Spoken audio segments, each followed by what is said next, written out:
Okay, good morning everyone, and welcome to Honda Canada Manufacturing. My name is Jean-Marc Leclerc and I'm the President CEO of Honda Canada. Bonjour à tous et bienvenue chez Honda of Canada Manufacturing. Mon nom est Jean-Marc Leclerc, Président et chef de la direction de Honda Canada. I would like to start with a land acknowledgement. In the new town of Tecumseh, we acknowledge that we are on the treaty lands of the traditional territory of the Anishinaabe peoples, specifically the Ojibwe, Chippewa, Ottawa, and Potawatomi peoples, collectively known as the Three Flyers Confederacy. This land is now home to many diverse First Nations, Inuit, and Métis people. We acknowledge that we are all treaty people and accept our responsibility to honor all our relations and move forward in the spirit of reconciliation and respect. I'd like to welcome our special guests who will be addressing you this morning. It's a great honor for me to introduce the Right Honourable Justin Trudeau, Prime Minister of Canada, the Honourable Doug Ford, Premier of Ontario, the Honourable Chrystia Freeland, Deputy Prime Minister of Canada and Minister of Finance, the Honourable François-Philippe Champagne, Minister of Innovation, Science and Economic Development for Canada, the Honourable Vic Fedeli, Ontario Minister of Economic Development, Job Creation and Trade, the Honourable Peter Bethlenfalvy, Ontario Minister of Finance, Richard Norcross, Mayor of the town of New Tecumseh, and Japanese Ambassador to Canada, Kenshi Yamanouchi. I would also like to welcome the Canadian Ambassador to Japan, Ian McKay, and the Japanese Consul General, Takeshi Matsunaga. It's also a great honor for me to welcome Toshihiro Mibe, our Global President at Honda. And finally, a warm welcome to those here today. Yes, to those here today. A warm welcome for you here today and to those who are watching online.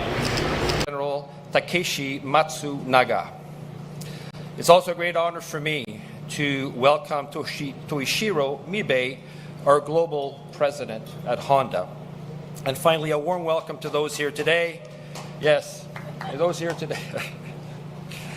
A warm welcome for you here today and to those who are watching online.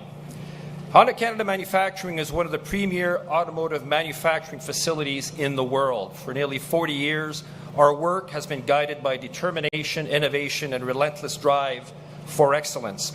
Our success building some of the best vehicles in the world has been driven by the dedicated and passionate associates who come to work at this plant every day.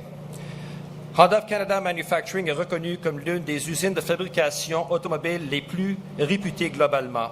Depuis près de 40 ans, notre travail est guidé par la persévérance, l'innovation et une recherche incessante de l'excellence. Notre succès dans la fabrication de véhicules qui sont parmi les meilleurs au monde est dû aux associés dévoués et passionnés qui viennent travailler chaque jour ici, dans cette usine. Today's announcement will speak to an historical investment by an automaker in the Canadian auto industry, one that honors the highly skilled associates who have earned a global reputation for manufacturing excellence and represents Honda's recognition of the long-term attractiveness of the Canadian electric vehicle manufacturing ecosystem. To give you more details about this significant moment for both Honda in Canada and for Canada's electric automotive future, it's my great pleasure to welcome Toshihiro Mibe, Global CEO of Honda.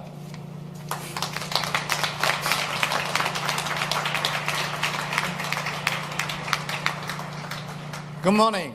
Today is an important day for Honda in Canada, in North America, and around the world. I want to begin by welcoming the Prime Minister of Canada, the Right Honourable Justin Trudeau, the Premier of Ontario, the Honourable Doug Ford, and other special guests. Thank you for the great support from the national and provincial governments. I also want to welcome everyone who is joining us today. Honda began the business in Canada in 1969. Based on our commitment to build product close to the customer, Honda became the first Japanese automaker to build automobile in Canada in 1986. We began production here with just 350 associates. Based on their effort, we expanded capacity step by step. Honda's already invested more than 6 billion Canadian dollars in our manufacturing and business operations in Canada, with the capacity to make 400,000 vehicles each year. So Honda of Canada manufacturing plays a key role in North America, our major market, serving as the lead plant for our two best-selling models, Civic and CR-V. Our success in Canada is due to the support of our customers. We are proud of the trust they place in our products. Our skilled HCM associates make these high-quality products for our customers. Our growth to date is also based on our work together with our dealers, our suppliers, and the local communities where we do business. As a result, Honda auto production in Canada now tops 10 million vehicles, with over 5 million in the hand of our customers in Canada. Our achievements demonstrate that Honda has been able to contribute to the further advancement of mobility and people's daily lives, and to grow with people in this community, made possible by the power of dreams, which is the Honda global brand slogan. We believe in the power of dreams, driven by the dreams of each and every Honda associate. We want to continue to be a mobility company that offers the power supporting everyone in Canada to support their own dreams and make their lives more enjoyable. In this way, we can help advance the economy and society of Canada. I am here today to tell you about the new chapter of the power of dreams in Canada. The world is changing rapidly, and we must work toward realizing carbon neutrality to sustain the global environment. Honda is making steady progress toward our goal to make battery electric and fuel cell electric vehicles represent 100% of our vehicle sales by 2040. North America is the largest market for Honda, with the US and Canada at the core. We strive to continue offering attractive products to our customers in North America in the electrified era. As the first step, we positioned our existing Honda auto plant in the state of Ohio in the US as our EV hub. By retooling these plants and constructing joint venture EV battery plant with LG Energy Solution, we are creating the foundation for our EV production in North America. To meet current demand for electrified vehicles, Honda has already retooled HCM for hybrid electric vehicle production, with support from the government of Canada and Ontario. We are currently building CR-V hybrid, and Civic hybrid is scheduled to begin later this spring. To further accelerate our electrification efforts in Canada, Honda will take another major step forward. I am pleased to announce that Honda intends to establish a vertically integrated and comprehensive EV value chain in Canada.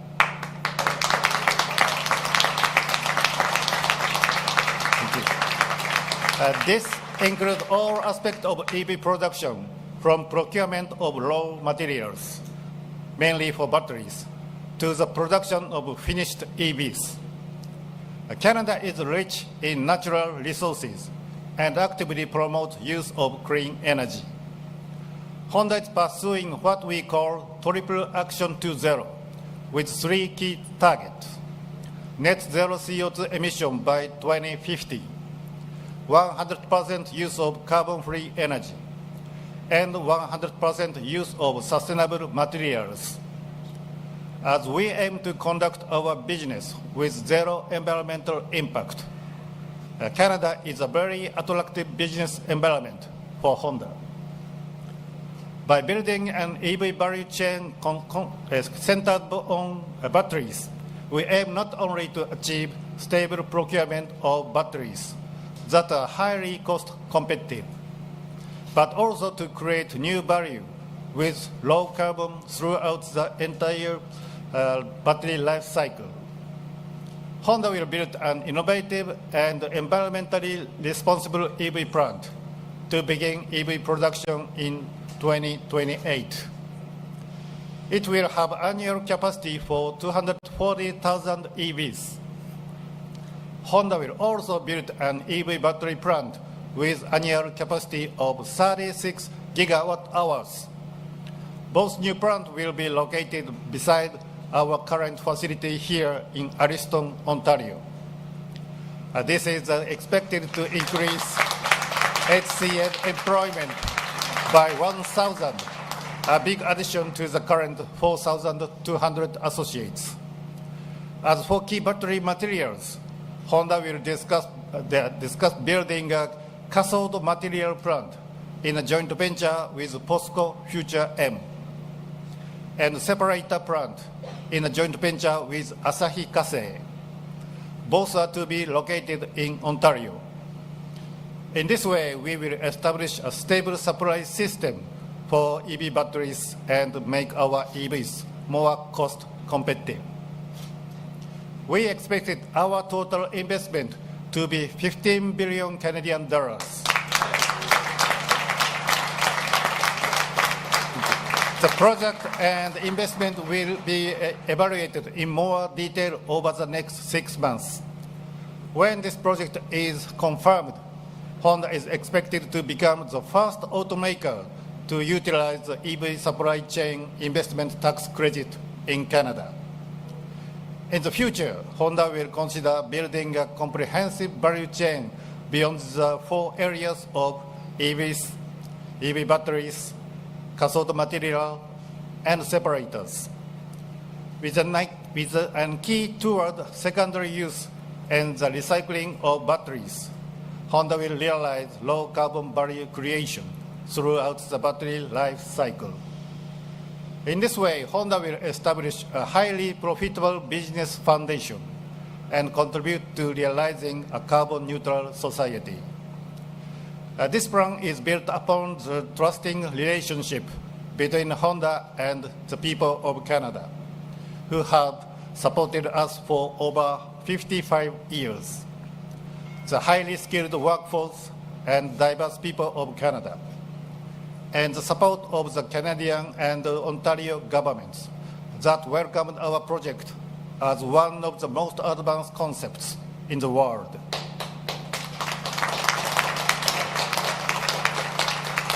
We are confident that Canada has what is needed to build an EV value chain, from key materials to finished EVs. Here in Canada, we are very pleased to begin a new discussion toward achieving this major electrification milestone, which built on our ongoing project in the US. As we move ahead, we look forward to sharing more detail this fall. Finally, I would like to note that the birth date of this great country, July 1st, is also my birthday. I look forward to celebrating Canada Day this summer. And now it is my honor to welcome to Honda of Canada Manufacturing, the Right Honorable Justin Trudeau, Prime Minister of Canada. Thank you.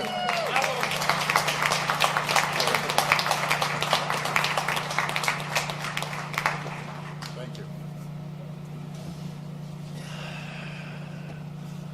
おはようございます。皆さん、ありがとうございます。Merci Jean-Marc aussi, et Good morning, everyone. Welcome to this exciting announcement. This is a historic day with the largest auto investment in Canada's history. Premier Ford, Doug, it's always great to see you again, along with Ministers Fedeli and Bethel Favi. I'm happy to be joined by Ministers Freeland, Champagne, and Tassi, as well as MPs from our Auto Caucus, including Francesco, Maninder, Shafkat, Ryan, Tony, James, and Majid. It's also good to see so many other partners and friends, the Ambassador of Japan to Canada, Kanji Yamanouchi, the Ambassador of Canada to Japan, Ian McKay, the Mayor of Tecumseh, Richard Norcross, the Warden of Simcoe County, Basil Clark, and deputy mayors and councillors and everyone who's come together to recognize that this is a very big day for the region, for the province, and for the country. There's a lot of people here today because we don't get to announce good news like this every day, so thank you all for being here all together. But I want to really start with a huge round of applause to all the auto workers here today. Thank you all.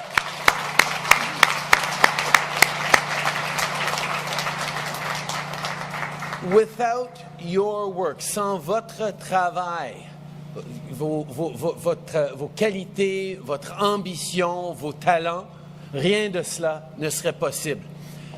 You know, over the past number of years, when I speak with CEOs like Mibe-san and Jean-Marc from all around the world, I do point out, look, Canada has great natural resources. We have clean energy. We take climate action seriously. We have great access to markets through our more free trade deals than any of our partner countries. We have stable democratic institutions and strong, vibrant communities. Those are all part of the advantages of Canada. But the central part of my pitch, the biggest advantage that Canada has in drawing investments from all around the world, are Canadian workers who are the best in the world. Thank you for making our job of bringing in investment so much easier. Because today, Honda is making Canadian automotive history. With this announcement, we will be investing to create Canada's first comprehensive electric vehicle supply chain from start to finish. Aujourd'hui, on annonce que Honda va investir pour créer la première chaîne d'approvisionnement complète de véhicules électriques au Canada. A whole ecosystem will be built with 4 new manufacturing plants in Ontario, including an EV assembly plant, a standalone battery manufacturing plant, and 2 plants for battery components.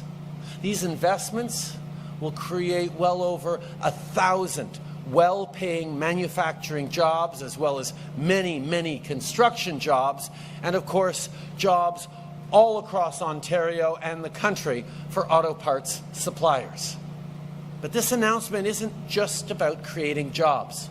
It's about securing good jobs and careers for the coming decades and even the coming generations. Les grandes entreprises comme Honda reconnaissent le potentiel du Canada. Mibe-san said it earlier. Honda has set a goal to make EVs represent 100% of vehicle sales by 2040. In Canada, our target is that 100% of all light-duty cars and passenger truck sales be zero emission by 2035. As a great Canadian once said, that is where the puck is going, and that is where we're going to be. Our government gets it, and the workers in communities across the country seeing these jobs for the future, places like Alliston, Bridgewater, Windsor, Brampton, St. Thomas, Ingersoll, Fort Saskatchewan, Bécancour, McMasterville, Saint-Basile-le-Grand, Maple Ridge, they get it too. We're building the careers of the future. Our economic policies, including our climate policies, are attracting global investors. Nos politiques économiques, y compris nos politiques climatiques, attirent des investisseurs du monde entier. And that underlines what we've always said. Climate policy is economic policy.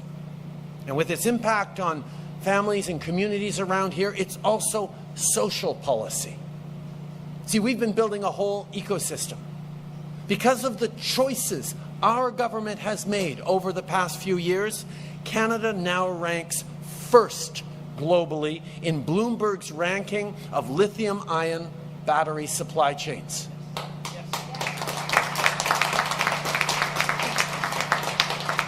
Last year, Canada attracted the highest per capita foreign direct investment in the G7 and the third most foreign direct investment in the world after the US and Brazil.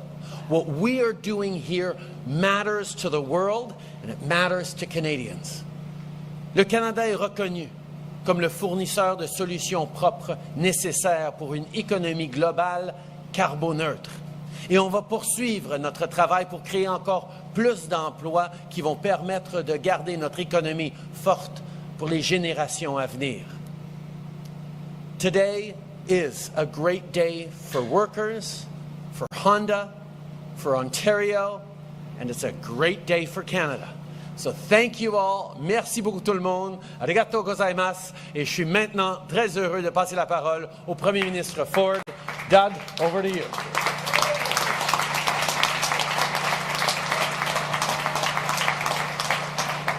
Well, good morning, everyone, and thank you, Prime Minister. And I'm thrilled to be back here in Alliston along my all-star team, I always say, the architect for Ontario for this deal, my number one salesperson, Minister Fedeli. Thank you, Vic, for all the great work that you've done on this deal. What a champion. And my Minister of Finance, Minister Bethenfalvey, I'll call him the Minister of Money because he controls all the money, just like you, Christia, same thing.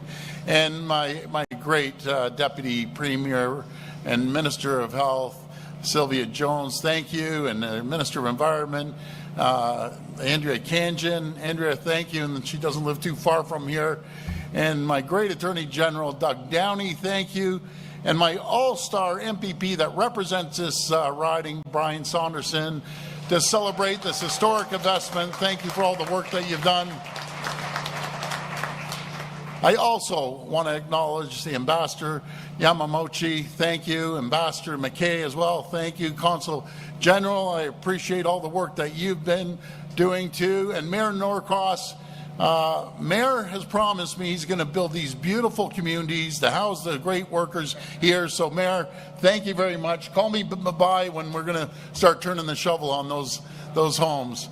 And I also want to acknowledge Deputy Prime Minister and Minister of Finance, Chrystia Freeland. Always good to see you, Chrystia. And Minister Champagne, I'm sure he's your number one salesperson as well, and your entire team here.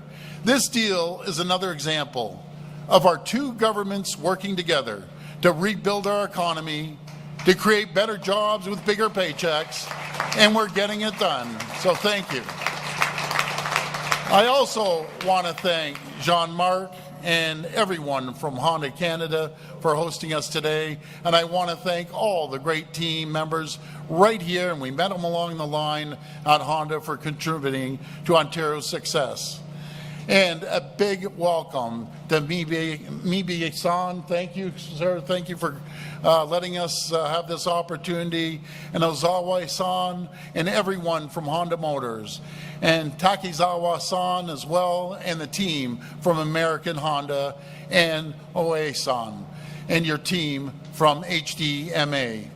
For over a century, the auto sector has been such a huge part of our province's economy.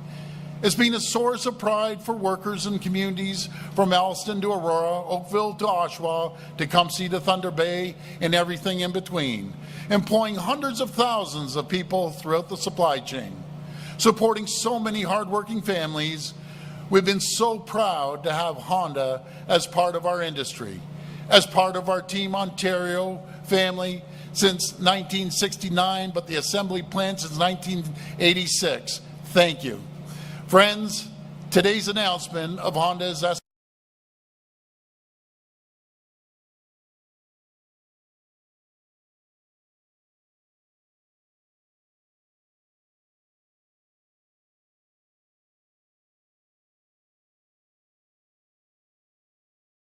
will employ more than 4,200 people and have the production capacity to produce up to 240,000 electric vehicles each and every year. This is absolutely historic. This is historic. It's the largest auto investment in Canadian history. It's a tremendous win for Ontario, for our workers, for all of Canada. Honda's new facilities will strengthen our electric vehicle supply chain, securing and creating thousands of new paying jobs across our province. And I'm pleased to announce that our government is supporting this investment with the direct and indirect incentives in the range of $2.5 billion. My friends, massive investments like this doesn't happen by accident. Here in Ontario, we're building a homegrown supply chain, connecting some of the largest critical minerals deposits in the entire world. Right here in Ontario, a clean steel manufacturing in Hamilton and Sault Ste. Marie to automakers and battery manufacturers across the province. The world is taking notice. Earlier this year, Canada surpassed China, as the Prime Minister said, in Bloomberg's global battery supply chain rankings. This is the first time ever China has been unseated from the top spot.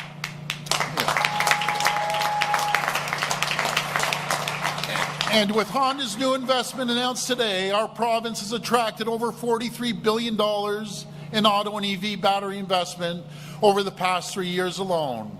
Automakers, part suppliers, battery manufacturers from around the world are choosing to call Ontario home. They're doing so because of our competitive business environment and our dependable supply chains. Because of our transportation infrastructure that we're spending over $28 billion on, and access to major North American markets, our skilled workforce, and our world-class colleges and universities that graduate over 70,000 STEM graduates every single year. Companies are investing in Ontario because we have created the environment and the conditions for companies to come here and thrive, prosper, and grow. And when they thrive, prosper, and grow, so do their team members. Since we've taken office close to 6 years ago, we have never, ever raised taxes on businesses or people. In fact, we have reduced the cost of the burden off the backs of the businesses here in Ontario by $8 billion each and every year. Ontario's energy grid is one of the cleanest in the world. We lead the world in the future of nuclear with small modular reactors. And today, because of those advantages, Ontario is the only place in the world that 6 of the largest automakers call home. Because of great companies like Honda, we're leading the world in the electric vehicle revolution. Once again, I want to thank you, Honda, and your tremendous confidence in our province and in our workers. Thank you to everyone joining us today, and may God bless the people of Ontario. Now I'll hand it over to the Deputy Prime Minister.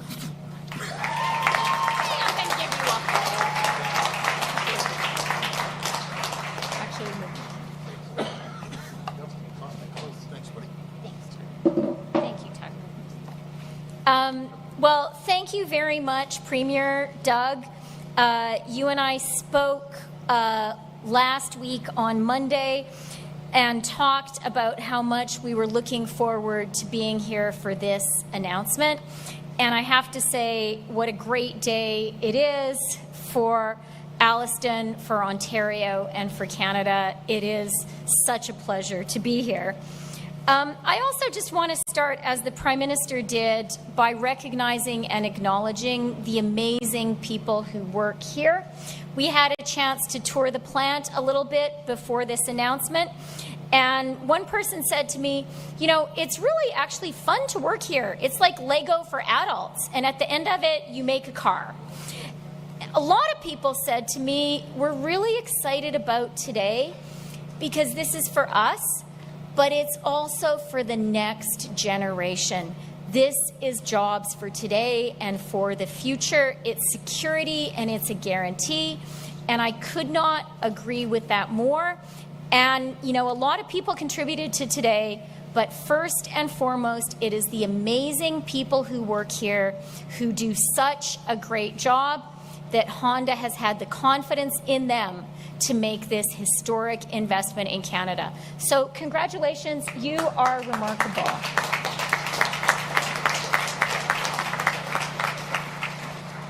This is a historic moment for our country. This is a historic investment that is going to have a generational impact on workers here in Ontario and across Canada, now and for years to come. Nous voulons stimuler le genre de croissance qui sera assurer la prospérité de chaque génération de Canadiennes et de Canadiens.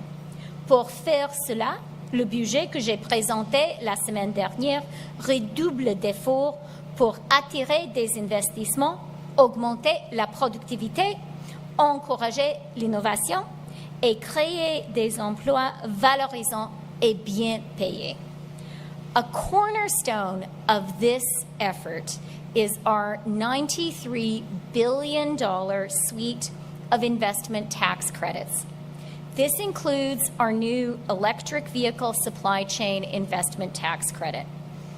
When we first introduced our investment tax credits, our government said they would give businesses the certainty they needed and the support they needed to make historic generational investments in Canada. Today is proof that our plan is working. Proof that our investment tax credits are delivering for Canada and for Canadian workers. Honda is the first company that is taking advantage of our new EV supply chain investment tax credit. And thanks to this EV supply chain investment tax credit, as well as the Clean Technology Manufacturing Investment Tax Credit, Honda and its partners will benefit from upwards of $2.5 billion in support from the federal government.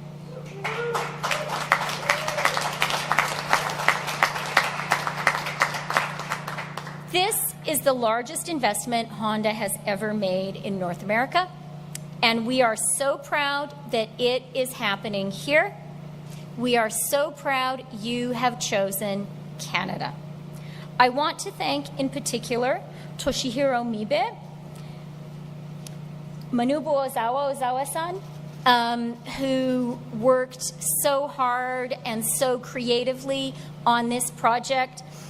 He often had to have meetings very late into his night or very early in his morning because of the time difference. I am so grateful for the creativity, the passion, the commitment to getting things done from you, Ozawa-san. Thank you very much. I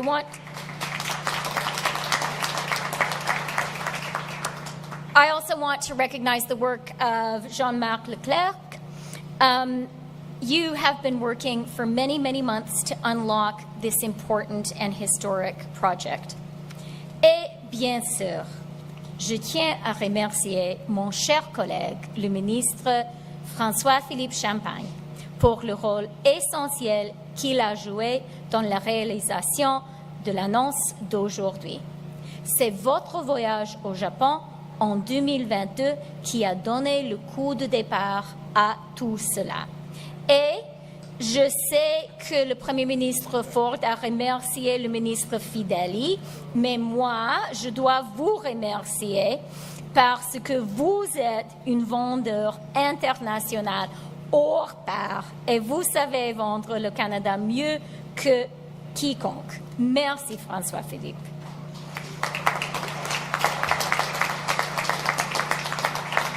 And of course, I do want to take a moment to recognize the role that the policies that our Prime Minister put in place starting in 2015 when he recognized that the economy and the environment go together and that a strong climate plan was the foundation of a strong economic plan.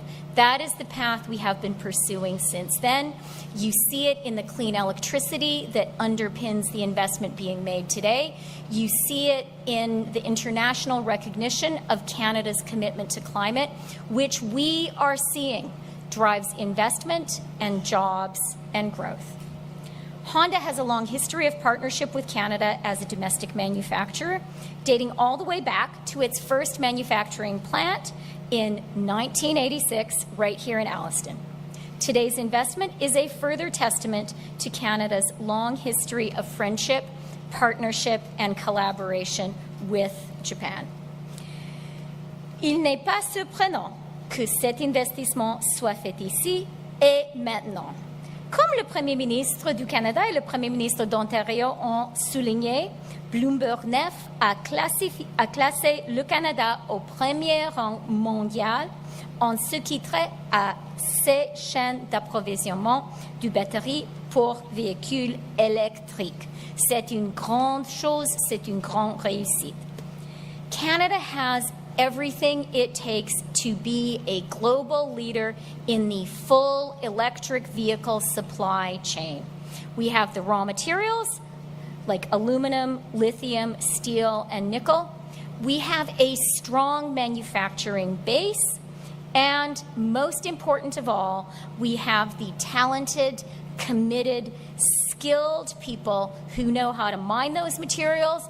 Then they know how to transform them into fantastic products, including the amazing cars we see here. And I want to offer you a final proof point. In the first 3 quarters of 2023, Canada attracted the very highest per capita foreign direct investment in the G7. And that was before this announcement. So this is just the beginning. With today's announcement, we are again showing the world that now is the time to make major investments in Canada and to get big projects built here. Je suis tellement fière de vous tous. Et maintenant, je cède la parole à mon cher collègue, mon ami François-Philippe.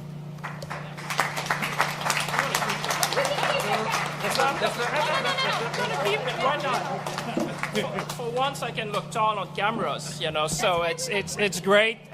Good morning, Alliston.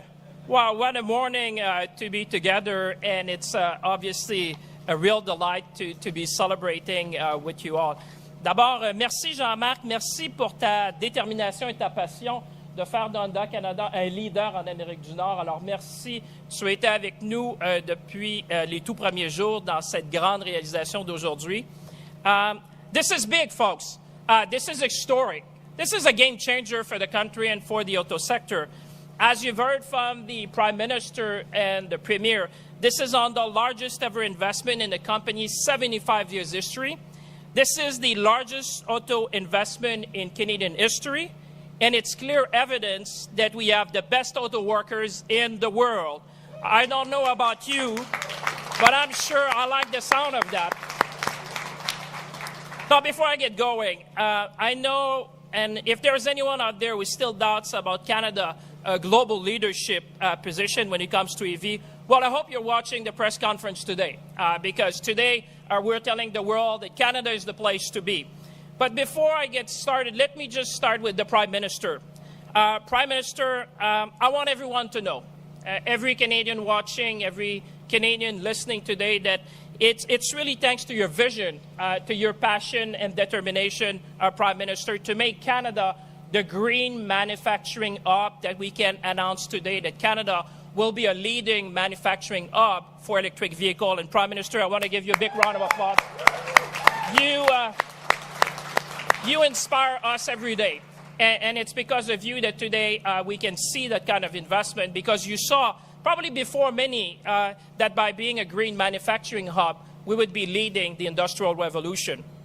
To my friend and dear colleague, Minister Freeland, without you, this would not have happened, literally. And so I want to thank you, and I want to thank you for giving us the means to transform the auto sector in this country for success for generations. So thank you, Minister Freeland. You've been an integral part of what we've been able to achieve today. Premier Ford, what can I say? Every time we're together, it's about jobs, it's about growth, it's about making history and helping Ontarians. I think, Premier, we reached a new high today, I would say. This is another home run that we have, and thanks to you've always been supporting me and Vic and however we're doing and saying, guys, go for the, reach the star, go higher. And then we follow what you've said and we keep on going with that. To my dear friend Vic, my tireless partner, you know what? In my job, I go around the world to attract investment. But Vic has already been there or is about to go there everywhere I go.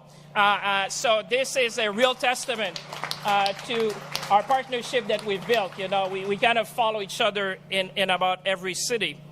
Mibe-san, to you, our greatest respect. And thank you for your vision. And thank you for your passion.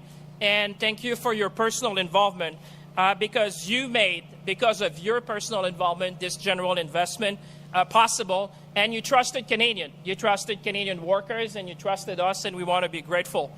I still recall, as my colleague said, my discussion with the chairman of Honda, Kurashi-san, some 2 years ago, in which he told me, and sometimes I speak a lot, he said, I heard you, be patient.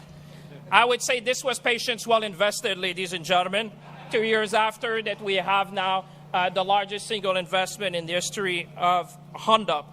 To my dear friend, Minister Tassi, to Minister Bertrand Falvey, to Ambassador Yamanochi, and our colleagues from the Ottawa caucus and on the Ontario caucus, thank you for being there with us at every step of the way, because your support has made a huge difference in what we can achieve today for a generation.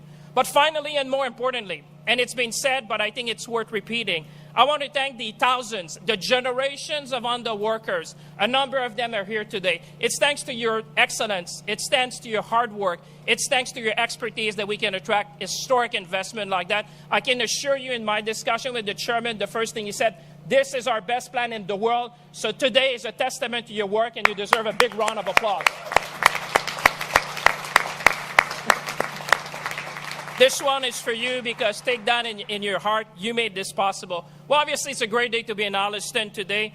I don't think it gets any better than that. And even if you want to see a big smile, what $1 billion smile look like, just look at the mayor this morning when I walked in. I said, Mayor, this is going to be transforming generation of people in the region and obviously in the city. As you've heard from the Prime Minister on this decision to establish a complete EV ecosystem here in Canada, including an EV assembly plant and a new standalone EV battery manufacturing facility, is a big win not only for Alliston, it's a big win for Ontario, but it's also a big win for Canadians. It speaks to our country competitiveness, as you've heard from the Deputy Prime Minister. It speaks about the strength of our supply chain, and it represents yet another strong vote of confidence in Canada's auto sector and our future, our collective future, as a global leader in clean technologies. En effet, après Ford, après GM, après Stellantis, après Northvolt et Volkswagen, c'est maintenant au tour de Honda de se tourner vers le Canada pour la fabrication de sa prochaine génération de véhicules. On parle de près de 240 000 véhicules électriques qui seront fabriqués ici, rien de moins, mesdames et messieurs.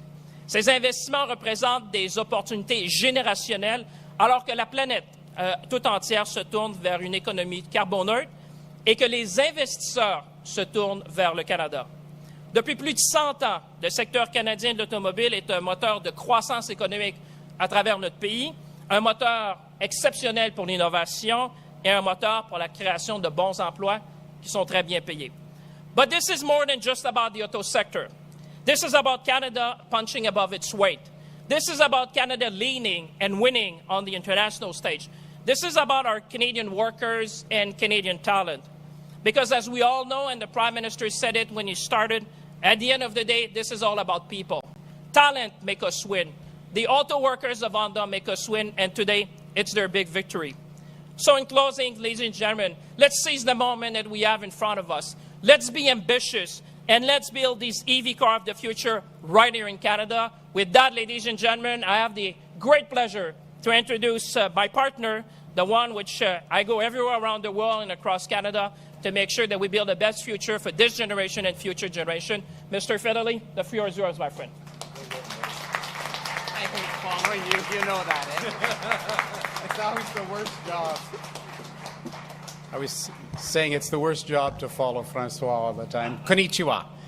75 years ago, Honda Motor Company was incorporated in Japan. A year later, they introduced their first originally designed and engineered car. In 1959, American Honda Motor Company landed in LA at their first overseas facility. In 1986, as you've heard, Honda opened this facility here in Alliston, the very first Japanese auto manufacturing plant in Canada. First car built, the Honda Accord. 2 years later, the start of something beautiful that keeps delivering, building the three-door Honda Civic right here. Then the Acura, followed by new plant for the Odyssey, then the Acura SUV and the Pilot in 2002. Then came your Ridgeline, built exclusively here in Alliston. And then, of course, the CR-V.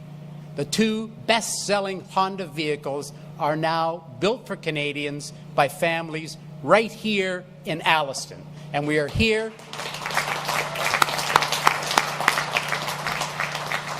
We're here today with another landmark moment in Honda's legacy. Honda President and CEO Mibe-san, Ozawa-san, Miyamoto-san, President Leclerc, Prime Minister, Premier, Ambassadors, Consuls General, colleagues and friends. Thank you, Honda. Thank you for continuing to put your faith in the people here in Alliston, and for continuing to make your investments right here in Ontario. As you've heard from many speakers, we're at a turning point in automotive history as we move from 125 years of combustion engines now to battery electric vehicles. These decisions are not made easily, and they take time. In fact, our first discussion, as you've heard, about EVs was in Tokyo almost 2 years ago.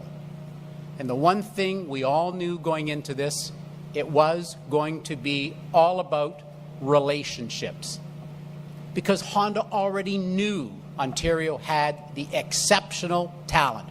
Right here, these exceptional workers in Alliston. They prove that every single day. So thank you to the workers in Alliston.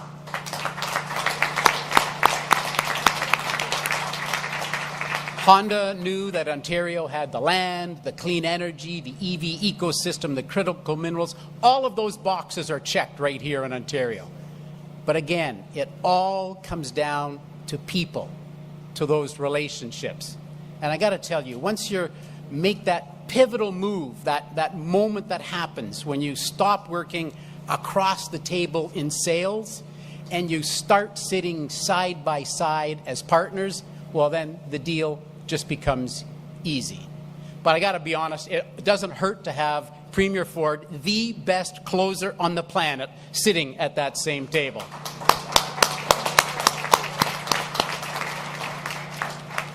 To Mibe-san, it was a pleasure working with your team, whether on our many trips to Tokyo or right here in Ontario. They were true professionals and represented Honda in a way that you should be extremely proud of. Ozawa-san, Miyamoto-san, you were great negotiators, and seeing as you were repeat visitors to the Premier's home, I guess that makes us great friends. Jean-Marc, congratulations. You have straddled that line between being a Honda president, wanting the best for your company, and being a proud Canadian and wanting the best for your country.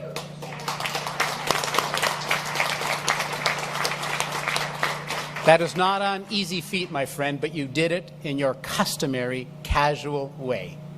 So to the people of Alliston, we thank you for doing such a great job for all of these decades. Your pride in producing the finest automobiles made our job so much easier. Thank you, Honda. Our real work starts today. Arigato.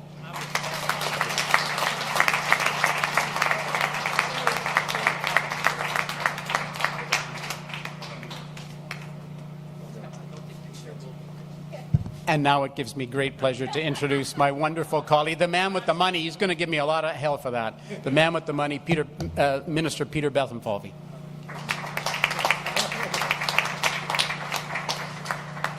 Well, some of you may know me as the unflappable Minister of Finance in Ontario, and I'm here to tell you today I'm flappable. I'm really excited about this, and I got to give another big shout out to the associates and the workers here in Alliston. Let's give them another big round of applause. All right.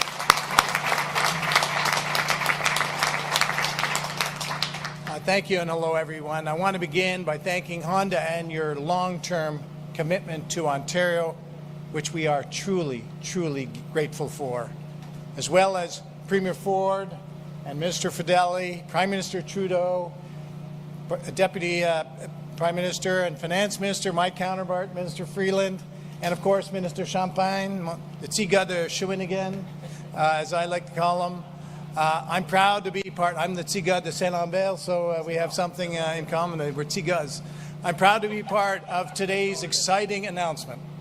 Boosting the growth of Ontario's end-to-end supply chain for electric vehicles and EV batteries is part of our government's commitment to fostering good-paying jobs, bigger paychecks. Do we like bigger paychecks? Yes.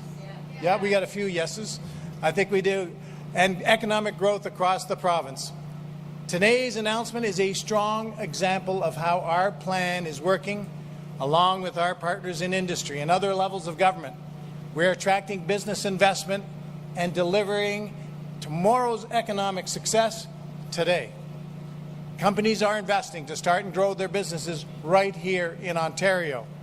So this is great news for everyone who calls Ontario their home. It's great for everyone in Canada who calls this great country their home. Ontario will soon be host to the first electric vehicle battery plants in Canada. And the future for these companies and other businesses across Ontario will be powered by the province's clean electricity grid, including nuclear energy and critical minerals from the north, including the Ring of Fire. With our plan, the government is helping to bring back manufacturing jobs to Ontario. L'avenir de ces sociétés et d'autres entreprises partout en Ontario sera alimenté par le réseau d'électricité propre de la province, incluant l'énergie nucléaire et les minéraux critiques du Nord ainsi que la ceinture du feu. Grâce à son plan, notre gouvernement favorise le retour des emplois dans le secteur manufacturier en Ontario. These investments are crucial drivers of our provincial economy, with manufacturing now accounting for 11.5% of Ontario's total GDP in 2022. And I might note that we are over 1.1 trillion economy as Ontario goes, Canada goes, and we're doing it together. And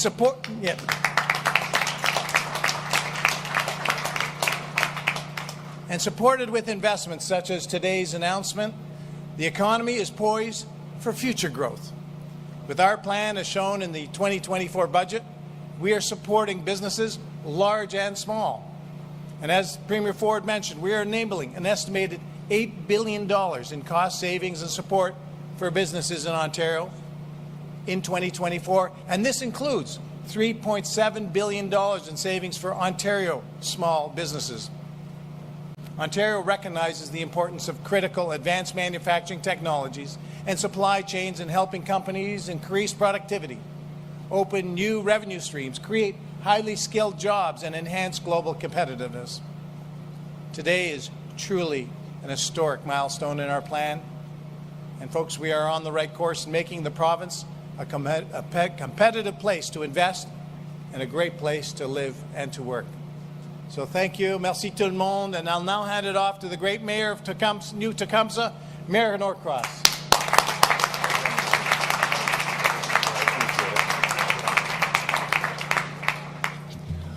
Welcome, everybody. It's a pleasure to be here today.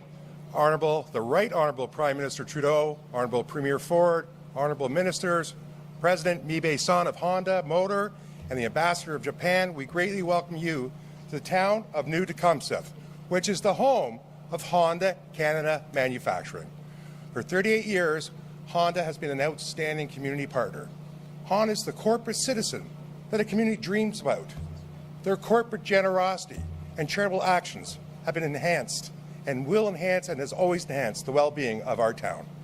With Honda and their dedicated associates, so many of our community initiatives, which include expansions, and new equipment to Stevenson Memorial Hospital and also Matthews House Hospice would never have been possible. We thank you so very much. They've made thank you everybody. They've made a real difference in our lives. They have made our community so much better. They've made donations of vehicles to our local community outreach organizations, which have greatly improved the quality of life of all of our residents. So, with today's announcement, we are excited that Honda continues to invest in our community's future while continuing to showcase new Tecumseh as a global leader in manufacturing. I would like to express my sincere gratitude to the Right Honourable Prime Minister Trudeau, the Honourable Premier Ford, the Honourable Ministers, President Mibe-San, and all of your associates for the trust you have placed in our community to make this vision a reality. We thank you so very much in trusting us. We will not let you down. Thank you. So I'd like to invite Japanese Ambassador to Canada, Kanji Yamanouchi, to the podium, please.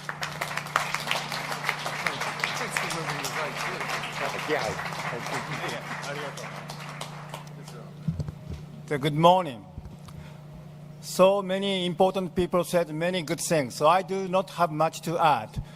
But I'd like to say today, this press conference itself is a testimony that Canada-Japan relations are entering into a new chapter of our history. And this press conference itself is a great, great symbol of our true friendship between our two countries. Then as ambassador of Japan to Canada, when I look around the world, I see the serious reality of the 21st century geopolitics. This is never easy. It's very complicated. It's really could be very dangerous. But at the same time, we have to go for a decarbonization, net zero by 2050. If we think these two things, geopolitics and decarbonization, from Japanese point of view, natural answer is Canada. We go to Canada. So if you remember, last September, the Japanese government and Canadian government signed Memorandum of Cooperation of Battery Supply Chain. That is agreement to governments, but today, the agreement leads to the actual action between two countries, but leading Japanese companies, and also province of Ontario, federal government. They share the vision, they share strategy, they share passion, and they trust each other. That's why we have here today. And this is not just about car making. This is about the friendship, and also this is not just about Canada, not about Japan. This is about the world, because this new production will make a big difference in the future. And this will be greatly contributing to the betterment of the world. So once again, I would like to express my heartfelt gratitude and respect to all the workers here and all the negotiators, all the government officials and Prime Minister and Deputy Prime Minister and ministers. Thank you very much. Merci beaucoup. Megwatch. ありがとうございました。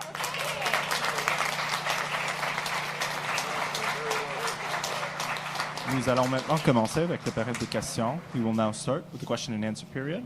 First question goes to Global News. Hi, good afternoon and welcome everyone from Honda. Prime Minister, if you could, the deals for the subsidies that were used for VW and Stellantis to lure those companies to Ontario have been somewhat criticized, but now you're using tax credit. Is there more cost certainty for taxpayers with that? And do you see tax credits as sort of the pathway, and Premier Ford maybe could answer this as well, the pathway to other companies like, I don't know, Toyota coming to Ontario, which has been rumored? Over the past number of years, we've made, as a government, deliberate choices to build up the EV and clean manufacturing ecosystem across Ontario, but also across Canada. And in this, Premier Ford has been an outstanding partner, as evidenced by all the success we've had. When the United States brought in the IRA, it was also a response to what Canada had been able to do during the 4 years of an administration in the U.S. that wasn't focused on building advanced manufacturing in the green economy. So the current administration had to catch up and put an awful lot of money on the table to draw in clean investment from around the world. we stood up to match that with production credits and investments that would be delivered when batteries and EVs rolled off the assembly lines, when they're created, because that's what the IRA required us to do. But at the same time, even as we were doing that, we were building up an entire ecosystem around critical minerals, around OEMs, but also around parts suppliers and smaller manufacturers across Ontario and indeed across the country that would make this a smart place for other companies to invest. And from the very beginning, Honda saw the opportunity primarily because of the extraordinary success they've had here at the Alliston plant, the extraordinary success that Honda's decades of being an outstanding business leader here in Canada knew they could build on. So as they came forward, we were able to use the investment tax credits that we've put in place over the past years to make sure that this investment made sense.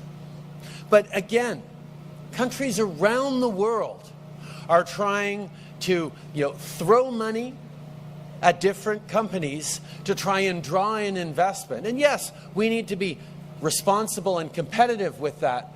But that's not why Honda and other great companies are continuing to choose to invest in Canada. They're coming here because, yes, we have the critical minerals and the natural resources and the clean electricity grid that is so important for advanced manufacturing now and into the future.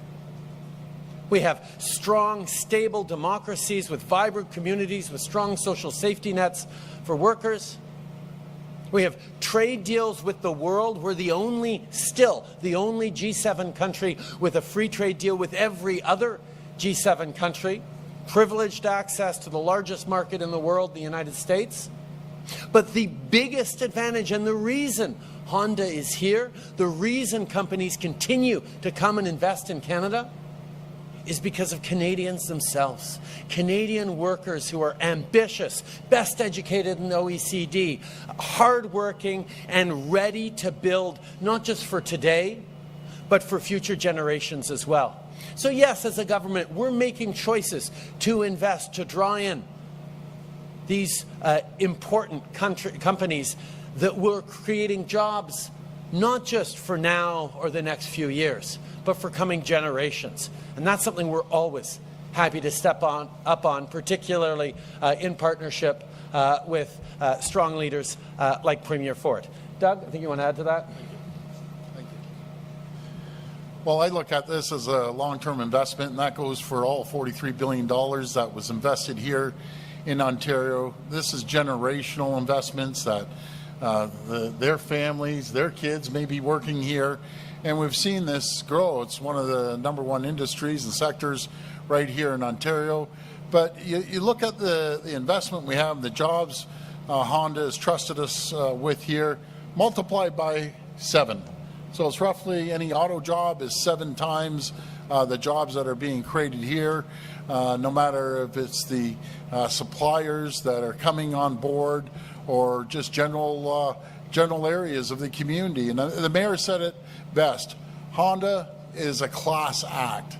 They support their local hospital. They support other charitable organizations. They're a key pillar in the community, and we just welcome them. And I want to thank them for their investment here. Hi there, Alan Hale from Queen's Park today. I got a question for the Premier. Mr. Premier, if the courts had done what you'd wanted in 2021 and denied Umar Zamir bail, he would have been in jail while his wife raised a toddler and a newborn by herself for nearly 3 years in a new country. You didn't respect the court's decision when you denounced it on Twitter, but now that we have benefit of hindsight, do you still think that Mr. Zamir should have been kept in jail? And if not, what assurances can you give that the like-minded judges you are appointing won't deny bail to the next Umar Zamir?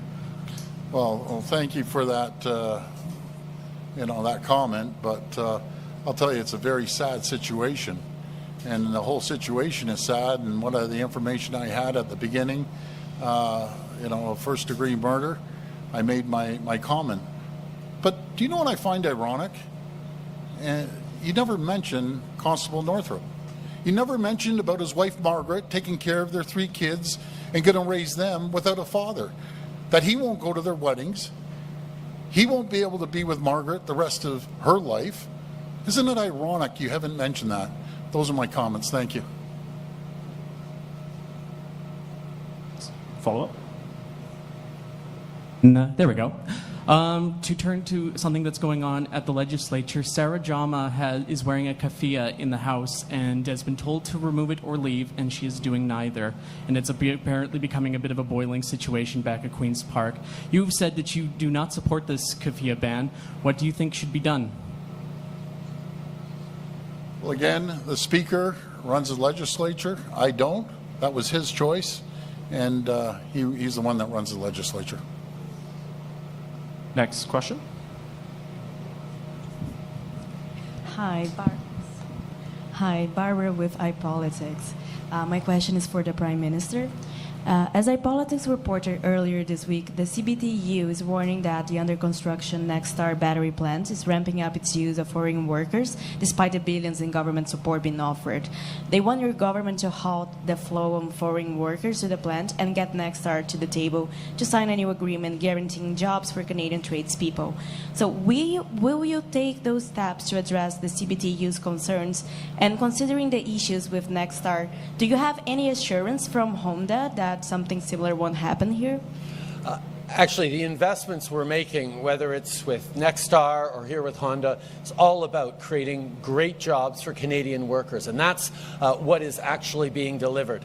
I know the CBTU actually more recently than what you said put a statement on their website saying that they are working closely with Nexstar and Stellantis to make sure that there are good jobs for Canadians, as is part of the commitment that Stellantis and Nexstar have made.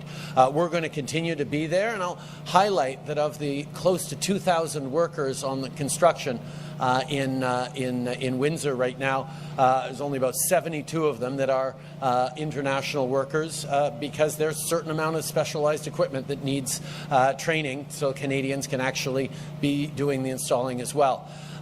Here in Honda, I know Honda's already working very closely with the CBTU to make sure that the construction of these new facilities is done in the right way and is always putting the emphasis on Canadian workers, because that's why we're here today. It's about, yes, creating green products that Canadians can rely on into the future, but it's primarily about investing in the workers and the communities that they are part of as these plants get built and as they work for generations to come on building the kinds of products that Canada and indeed the world needs more of. Adrian Gobriel with CTV National News. My question's for anyone who can answer it clearly. When we're looking at the Honda EV battery plant, how many jobs directly in the plant will be created, and how much is the government paying for each of those jobs through the tax credits and the deal that is on the table? There is a debate ongoing in politics right now, and the Conservative Party of Canada would have us not make this investment today. They stood against our Volkswagen investment in St. Thomas, Ontario. They decried the investment that we made with Stellantis in Windsor, and they continue to be against government stepping up to invest in good jobs of the future. It's a legitimate debate, but I think they're wrong. As the world is turning towards new ways of manufacturing cleaner products, cleaner vehicles, changing the way we build things, changing what we build, countries around the world are competing for investments. And we know that an investment today in Honda as they build new facilities, new plants that are going to employ 1,000 new workers, that's not just creating jobs, great jobs for 1,000 new people around here. That's contributing to an ecosystem that'll involve parts suppliers. It'll involve communities with vibrant art scenes and strong main streets. It'll involve future generations of Canada building the kinds of solutions the world needs. Yes, there are politicians who sit back and say, no, no, no, no, no. We've got to balance the budget at all costs, even if it means not investing in Canadian workers and investing in the future. Well, I think they're wrong. And that's part of the choice Canadians get to make over the coming year and a half when we get to a federal election. Are we a confident country that invests in ourselves, in our workers, in our future? Or do we sit back and say, okay, we'll let Canadians sort themselves out? I know people here in Alliston, but indeed people right across the country, are incredibly proud of Canada being a world leader in battery manufacturing supply chain. We beat out China for the first time anyone's ever passed in front of that, because Canada is making deliberate investments in the future. So I'm incredibly pleased to be able to be here with a progressive conservative like Doug Ford, who understands that investing in workers, investing in manufacturing, investing in the future of Ontario is how you build a strong economy for today and for the coming decades.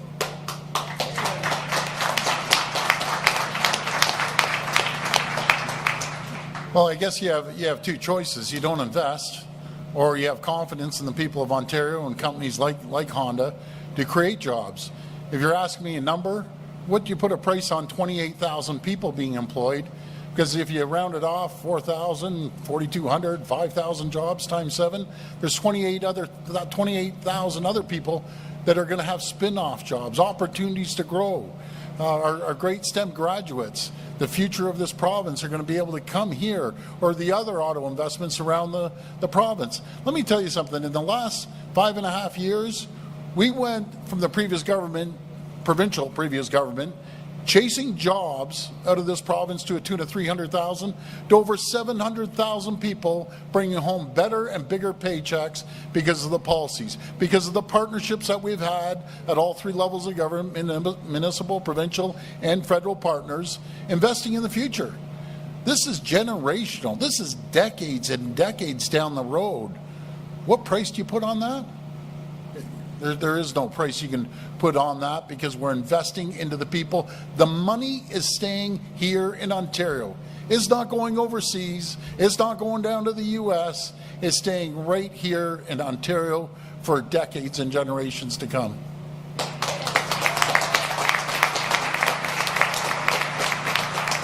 So just to be clear, no one's willing to answer the question specifically. How many jobs are being created? And what is the cost for the government deal? If you're not going to listen to the answer of it saying 1,000 jobs created, then there's nothing we can do for you. I just said the spin-off jobs, they said 4,200. I'm sure it's going to even get up probably to 5,000. Multiply that by 7. There's your answer. 28 to 35,000 jobs. Not today, not for tomorrow, but for decades to come. Next question. One quick follow-up so we can get to my colleagues behind me. There are auto industry members in the room today who say that the government has told Toyota previously that there is no more money on the table for deals. Now that we're standing here today with Honda, is the government willing to go back and sit with Toyota and make a new deal? Well, thank you for this question. As you've heard, we've been talking to about all the auto manufacturers in the world. I think the Premier was saying we're one of the few jurisdictions which has all the manufacturers from American, European, and Japanese. As you would expect, we're talking to everyone. With the framework we have put now with the investments, tax credits, and others, we're going to keep engaging. But I just want to come back to what the Premier was saying.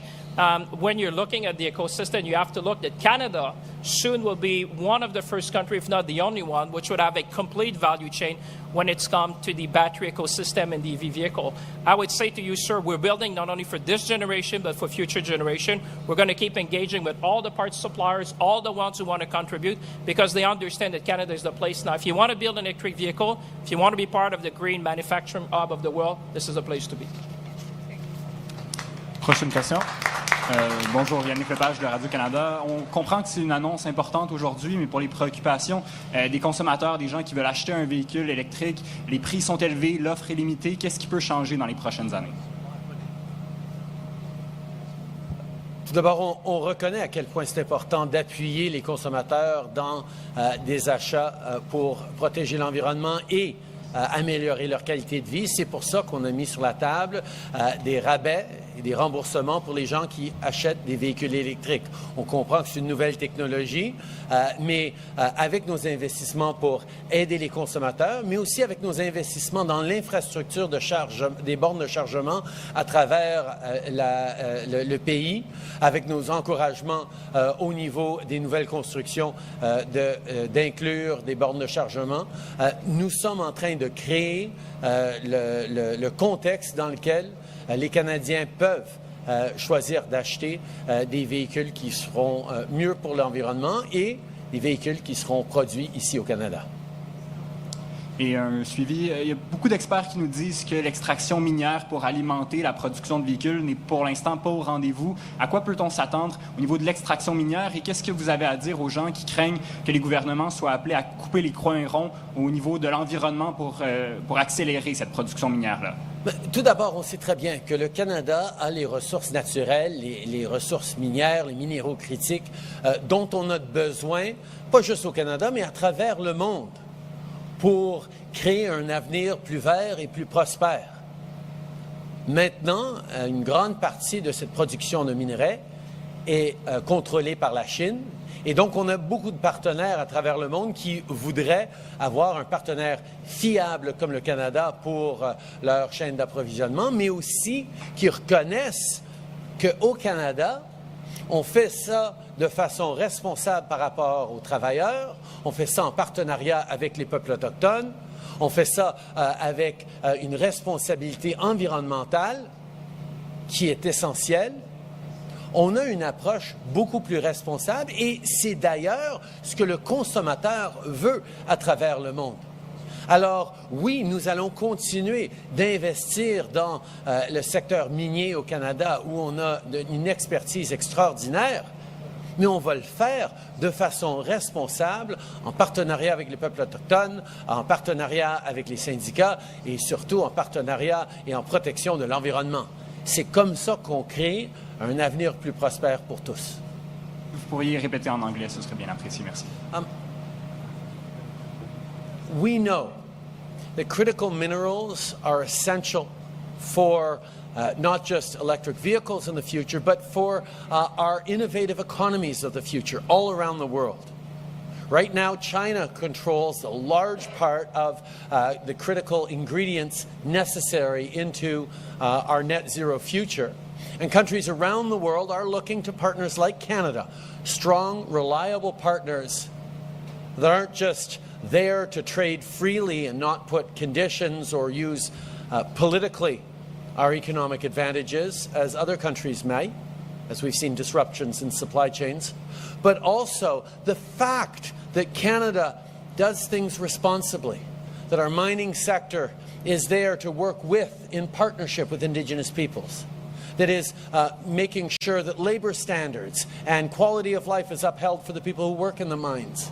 And, of course, make sure that environmental responsibility is part and parcel of our offering of cleaner products to the world. That's what people want around the world. That's what the consumer wants to know. That's where Canada has an opportunity to step up. And as we step up, absolutely, we're going to continue to ensure that the values that people know of Canada are fully represented in all the products we sell to the world.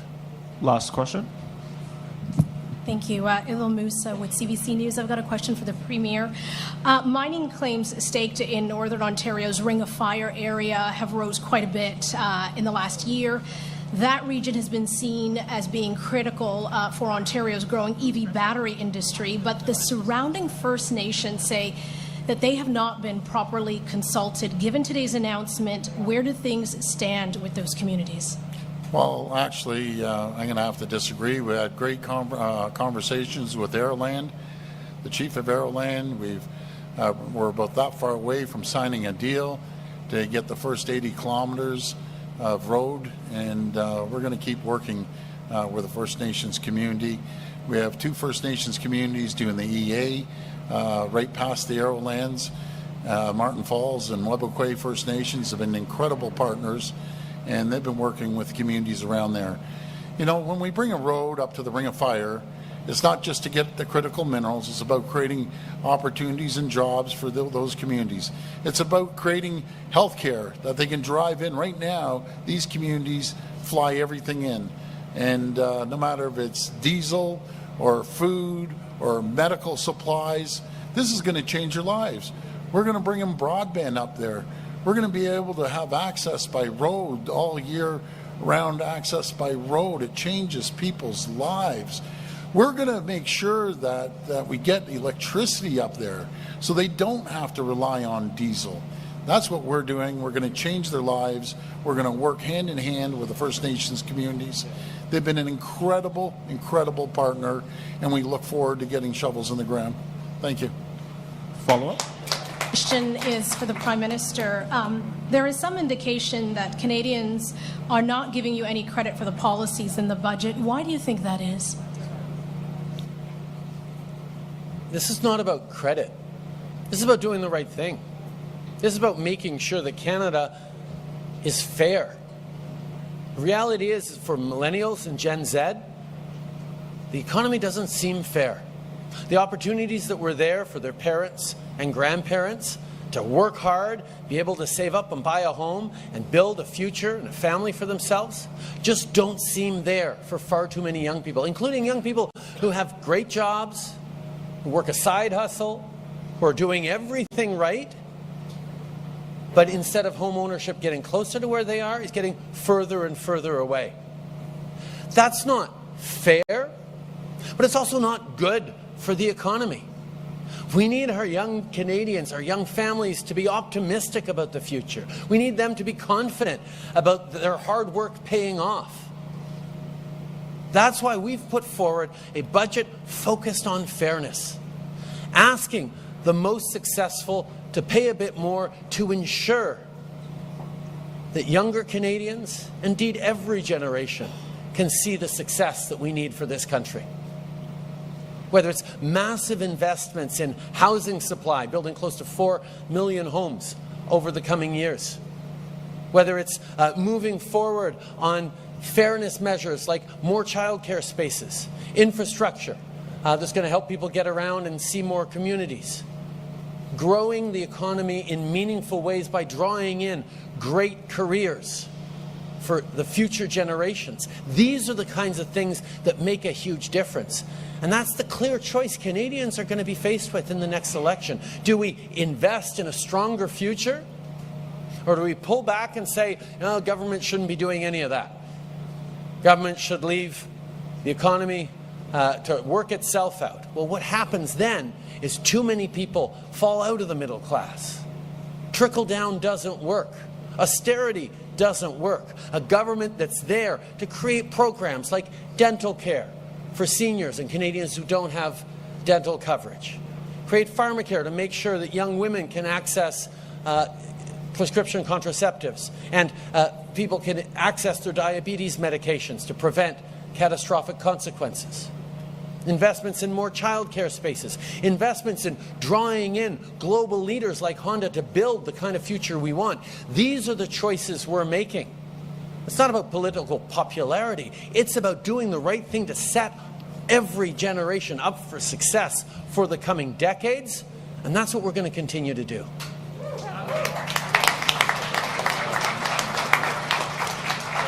This concludes today's press conference. Thank you, everyone.